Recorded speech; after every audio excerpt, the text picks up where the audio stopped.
초등학교 시절 야구 선수가 되는 것이 꿈이었던 소년이 있었습니다. 한국인 최초로 잉글랜드 프리미어 리거가 탄생할 날도 멀지 않아 보입니다. 유달리 왜소한 체격과 평발이라는 이유로 의사는 운동을 많이 시키면 안 된다고 했지만 이 대한민국 국적의 축구 선수는 최초의 프리미어리거이자 프리미어리그 주장을 역임한 최초의 한국인 아시아 선수 최다 프리미어리그 우승과 최초이자 유일한 UEFA 챔피언스리그 우승을 한 선수가 됩니다. 박지성은 1981년 3월 서울시 관악구에서 태어났지만 아버지의 사정으로 1990년 수원으로 전학을 오게 되죠. 야구를 좋아했던 어린 시절 박지성은 초등학교로 전학 후 야구부에 들어가려 했지만 야구부가 없었고 때마침 축구부가 창단되어 축구부에 들어가 본격적으로 축구를 하기 시작했다고 합니다. 평범하고 왜소한 체격의 초등학생으로 보였지만 졸업할 때 차범근 축구상을 수상할 정도로 축구에 재능이 있었죠. 하지만 박지성에게 문제가 있었습니다. 고등학교에 진학을 했지만 어려서부터 유난히 왜소한 체격 때문에 여러모로 박대당했고 거기에 발도한 평발이라 운동에 적합하지 않다는 말을 들어야 했죠. 하지만 이런 박지성의 재능을 가장 먼저 알아본 사람이 있었으니 야 집에서 쉬고 먹고 한 2주 쉬다 와. 수원공고의 감독으로 부임한 이학종 감독은 그의 축구 재능을 알아보고 체격을 보완시키기 위한 훈련만 시켰고 어느 날은 체격을 키울 때까지 훈련을 시키지 않았고 집으로 돌려보내기까지 했습니다. 박지성의 부모님도 체격을 보완하고자 개구리즙과 사골국을 만들어 먹이는 등 온갖 정성을 다했죠. 그렇게 키가 158cm에서 170cm까지 크게 되었고 고등학교 2학년 때부터 주전으로 활약하게 되었습니다. 하지만 당시 수원공고는 대회에서 두각을 드러내지 못했고 박지성도 선수로서 주목받는 선수는 아니었죠. 고등학교 졸업 후 진로에 대해 마음고생하던 박지성은 프로무대가 아닌 명지대학교로 입학하게 됩니다. 사실 당시까지만 해도 고종수, 이동국 등 당대 최고의 선수들은 고교 졸업 직후 바로 프로로 직행했지만 일반적인 선수들은 대학을 졸업한 후 프로리그로 가는 것이 대부분이었기 때문에 프로 직행은 쉽지 않은 일이었죠. 박지성은 수원 삼성을 목표로 했지만 너무 경쟁이 치열했고 결국 박지성의 재능을 알아본 감독의 권유로 명지대로 입학을 하게 됩니다.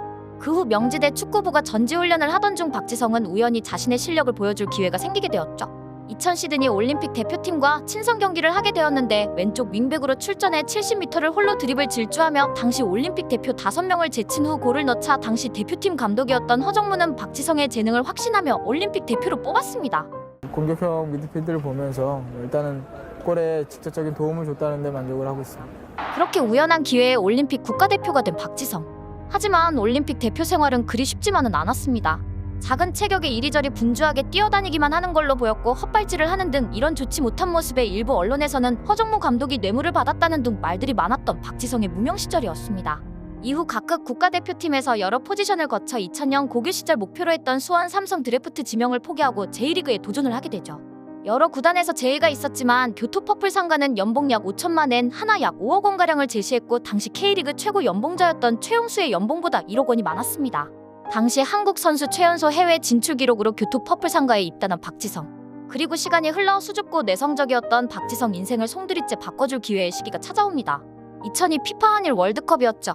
히딩크는 뛰어난 안목으로 박지성의 공격적인 재능을 단번에 알아봤고 과감하게 윙포워드로 포지션 변경을 시도했고 박지성의 잠재력과 재능을 만개시켰습니다.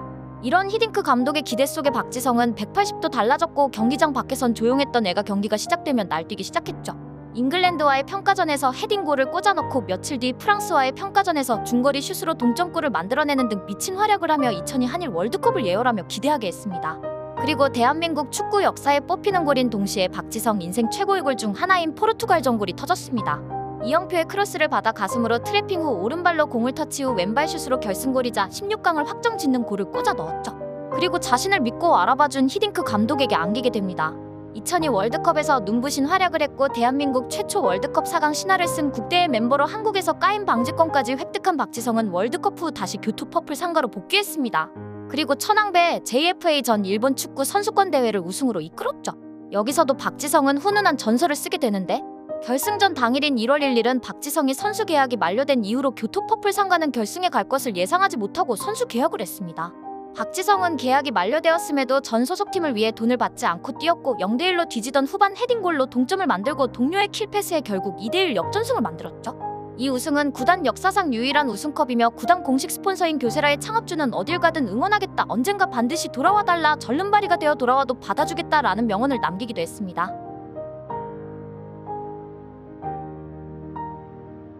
이렇게 교토퍼플 상가에서 레전드 반열에 올라서고 2003년 박지성은 이영표와 함께 월드컵에서 골을 넣고 안겼던 히딩크 감독이 이끄는 PSV 에인트호번으로 3년 계약을 하며 네덜란드로 향하게 되었죠. 하지만 행복하기만 할 것 같았던 박지성의 축구 인생에 큰 위기가 오게 됩니다. 네덜란드 진출 후 저조한 성적으로 유럽 리그에 적응하지 못했고 심지어 경기장에서 박지성이 공만 잡으면 원정 팬들뿐만 아니라 홈팬들까지 야유하기 시작했고 팀이 패배하면 책임을 박지성에게 돌리며 비난했습니다. Did not play well. They had problems, but PSV was very kind to help him out. The last year. 이때 박지성은 처음으로 축구가 싫어졌고 동료가 패스를 줘도 공을 잡기가 두려워졌을 정도였으며 밖에 나가기도 무서워 벌벌 떨었을 정도로 힘든 시간이었다고 회상했습니다. 공이 오는 게 두려웠었으니까 그 공이 무서웠었어요. 홈에서까지 야유를 받는 상황을 본 히딩크 감독은 결국 박지성을 원정 경기에만 출전시켜야 했고 정신적 육체적으로 지쳐갔던 박지성에게 히딩크는 말했습니다. 유럽 리그를 떠나 다시 제1리그로 돌아가고 싶다면 가도 돼. 하지만 지금은 아니야. 넌 이 시련을 극복할 수 있고 난 절대로 널 의심하지 않아. 라며 무한한 믿음과 신뢰를 보냈죠.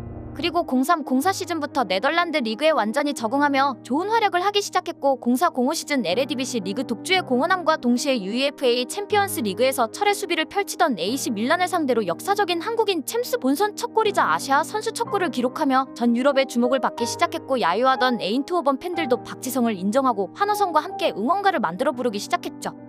기립박수와 박지성 응원가인 미송. 이런 박지성의 맹활약에 유럽의 여러 명문 클럽들로부터 이적 제의를 받게 되었고 박지성은 또 다른 도전을 시작하기로 마음먹게 됩니다.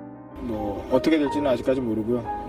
그거는 어떤 팀을 선택을 해서 어떤 시기에 가는지 그게 가장 중요해요. 첼시, 리버풀, 바르셀로나 등 여러 명문 클럽이 박지성을 원했지만 당시 퍼기의 아이들과 프리미어리그에서 무쌍을 찍던 맨유의 알렉스 퍼거슨이 직접 박지성에게 전화를 걸어 이적을 제안했고 맨체스터 유나이티드로부터 공식 영입 제의를 받은 박지성은 당시 유럽 최고의 명문 클럽 중 하나인 맨체스터 유나이티드로 이적하게 되죠. 할 수 있을 거라고 믿고요. 또 잘할 수 있다고 생각하기 때문에 맨체스터에 가기로 결정을 했습니다. 이적 당시 이 명문 클럽으로의 박지성 이적을 곱게 보진 않았습니다.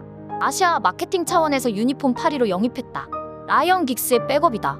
라는 등의 말도 많았지만 There's still that part as coaches you say to yourself every season you say the same.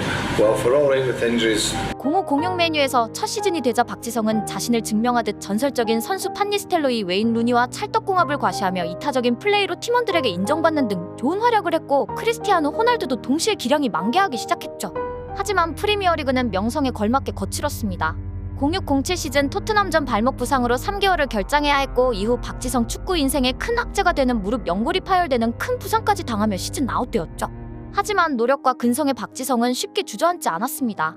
장기 부상으로 시즌 초중반 재활에 전념했고 07-08 시즌 중반 이후 복귀해 점차 실력을 발휘하기 시작했고 리그와 챔스에서 중요한 대목에 결정적인 활약을 했습니다. 도움 1개를 추가하며 팀의 승리를 이끌었습니다. 특히 바르셀로나와의 챔스 4강 1, 2차전 모두 선발 출장하며 공수에서 활발하게 뛰어다녔고 미친 활약을 하며 스콜스와 함께 최고 평점을 받았죠. 이런 활약에 맨유는 9년 만에 결승 진출을 하게 되었고 한국도 프리미어리그에서 활약하고 챔스 결승에서 박지성을 볼 수 있을 거란 기대해온 동네가 치맥 파티를 기대하고 있었는데 그러나 퍼거슨은 박지성을 명단 제외시켰고 한국 팬들은 분노하며 동양인 차별이다, 맨유팬 그만두겠다 등 연일 분노했습니다. 그래도 맨유는 챔스 우승을 하며 트로피를 들어 올렸고 박지성은 이 우승에 기뻐했지만 씁쓸한 표정을 짓기도 했습니다. 박지성은 프리미어리그를 넘어 유럽과 전 세계를 호령하던 가장 강력했던 맨유의 전성기 시절의 멤버로 05 시즌부터 12시즌 총 7시즌 동안 3번의 UEFA 챔피언스리그 결승전에 올라갔고 이를 우승하였으며 프리미어리그 우승 4회, 2위 3회를 달성했죠. 7시즌 동안 단 한 번도 2위 밑으로 내려가 본 적도 없는 압도적인 맨유의 전성기 시절, 매 시즌 리그 우승을 하지 못하면 욕먹는 팀의 멤버로 중요 경기에서 맨마킹 등의 전술적인 임무를 부여받았고 웨인 루니, 호날두, 캐릭 퍼디난드, 에브라 비디치, 반데사르 등과 같은 레전드 선수들과 한솥밥을 먹으며 노쇠화된 긱스와 스콜스의 빈자리를 채웠죠. 좋은 오프더볼 움직임과 높은 축구 지능 수비 가담 및 활동량으로 상대의 중요 키플레이어를 맨마킹에 무력화했는데 대표적으로 09-10 시즌 챔스 16강전 피를로를 대인 방어하면서 당시 미친 활약을 하고 있던 피를로의 경기당 평균 패스 시도를 79회에서 25회로 줄였을 정도로 경기장에서 아예 지워버렸죠. 풀타임 기준 평균 10에서 12km를 뛰어다니는 미친 활동량으로 전방에서부터 숨막히는 맨유의 공격적 압박 축구를 실현시켰고 높은 공간 이해도를 바탕으로 한 오프더블 움직임은 당시같이 뛰던 루니와 호날두, 베르바토프 등 공격수의 공간을 열어줬습니다. 고질적 무릎 부상으로 로테이션 멤버로 활약했지만 챔스나 토너먼트, 컵 결승 같은 큰 경기나 중요 경기에 오히려 중용되었죠. 박지성은 한국 국가대표에서도 눈부신 활약을 했습니다. 팀이 조금씩 지금의 조직력을 가지고 조금씩 보완해 나간다면 영원한 캡틴이라는 별칭과 함께 국가대표팀에서 10년 9개월 동안 활약하며 100경기 출장 13득점을 기록했죠. 꼭 이길 수 있을 거라고 생각합니다. 특히 박지성은 2010년 남아공 월드컵 직전 일본 사이타마 스타디움에서 열린 일본과의 평가전에서 일본 수비진이 열어 따라오는 와중 선제골을 넣어 한순간 일본 응원단을 침묵하게 만들었고, 골을 넣은 후 산책 세리머니를 선보이며 세계적 클럽에서 뛰는 선수의 포스를 보여줬는데, 평소 담담하고 예의 바른 박지성이 이런 도발적인 세리머니를 한 이유는 수많은 일본 관중들이 선 넘는 야유를 보냈기 때문에 그에 대한 응답을 해준 것이라고 하죠.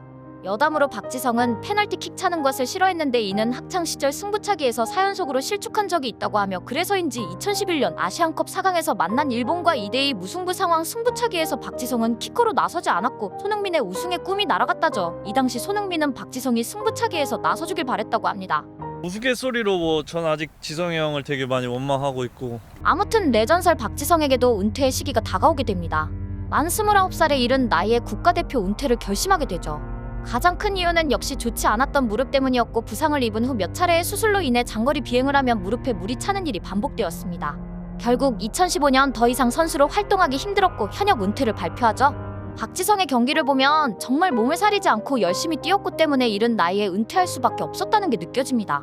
철저한 노력과 자기관리, 헌신적이고 조용한 카리스마로 성실하고 겸손하게 한국 축구 선수의 모범이 되고 인격적으로 성숙된 모습으로 한국을 유럽 축구의 재미로 입문시킨 선수, 2개의 심장 3개의 폐, 한국 축구의 영원한 캡틴으로 불리며 무쌍을 찍던 시절 메뉴의 선수 중 한 명으로 위험한 순간에도 몸을 사리지 않고 항상 최선을 다하는 모습으로 성실하게 뛰며 노력했던 박지성을 기억하며 이런 선수가 다시 한국 축구에 나와주길 염원합니다. 박지성 응원가인 리송파레로 영웅의 귀환을 환영했고, 언론도 박지성을 최우수 선수로 선정하는 등 칭찬을 아끼지 않았습니다.